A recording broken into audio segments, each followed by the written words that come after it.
A second problem, impulsivity. Impulsivity occurs when we act before we think. And most often, we'll be talking a little bit later about triggers, most often it's triggered by frustration.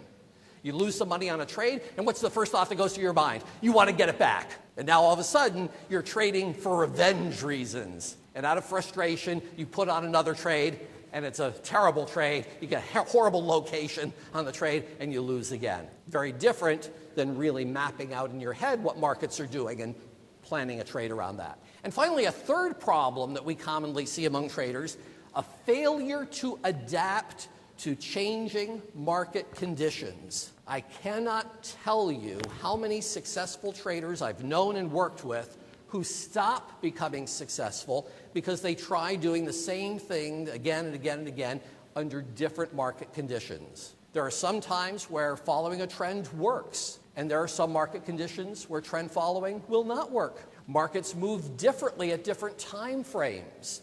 There's much more algorithmic, computerized trade close to the market on a very short time frame from the market makers, especially in the stock index products. That's changed how markets move.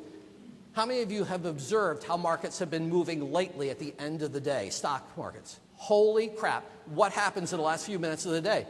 All of a sudden, the volume expands, the volatility expands. That never used to happen in that way. If you do not adapt to those kinds of changing conditions, you're toast. Because you'll be fading something, and it will move much more against you than you could have ever previously have expected.